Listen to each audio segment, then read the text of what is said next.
Parlons jardin avec Fermes et Jardins.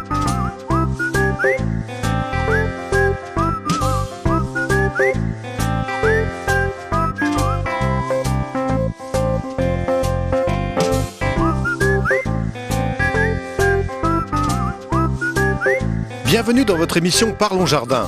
Dans notre île, n'ayant pas d'hiver rigoureux, les rosiers poussent toute l'année. Aujourd'hui, nous allons vous expliquer comment les tailler. N'ayant pas de période de repos, à La Réunion, les rosiers s'épuisent vite. Pour les régénérer, il faut les tailler régulièrement et faire des apports de fertilisants. Ici, ce rosier-tige doit être taillé. Les fleurs sont en fin de vie, les boutons sont fatigués, les feuilles sont abîmées, les branches peut-être cassées. À l'aide d'un bon sécateur, nous allons tailler les branches principales en biseau à hauteur de 3 yeux.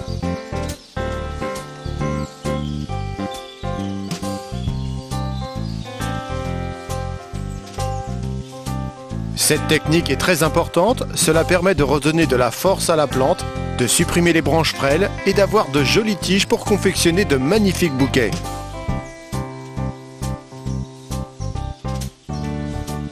À l'aide d'un mastic à cicatriser, nous allons protéger les couronnes des insectes et des pluies qui pourraient abîmer notre rosier.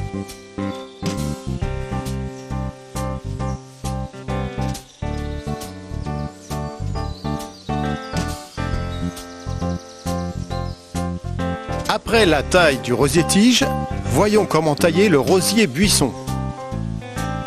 Commençons tout d'abord par supprimer les branches les plus faibles et les branches mortes. Le plus près du tronc possible. On coupera ensuite les plus grosses branches à une hauteur de 3 yeux au-dessus du tronc.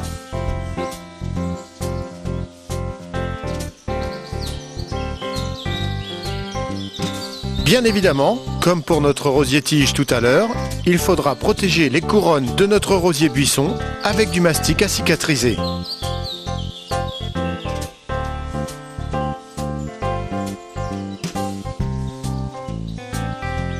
Dernière étape, nous ferons un apport d'engrais, engrais spécial rosier.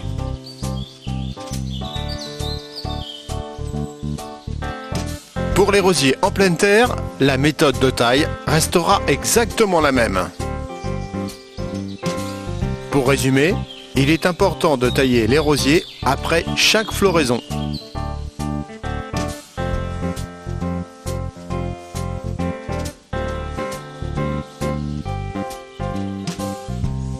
L'arrosage s'effectuera au goulot, sans pomme, afin de ne pas mouiller les feuilles ou les éventuelles fleurs, pour que les parasites ne s'installent pas.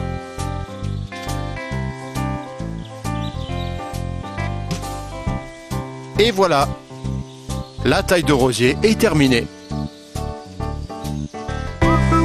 Voici notre conseil de la semaine. Quand les jeunes bourgeons commencent à sortir, traitez contre les insectes et les maladies avec un traitement total. Parlons jardin avec Fermes et Jardins.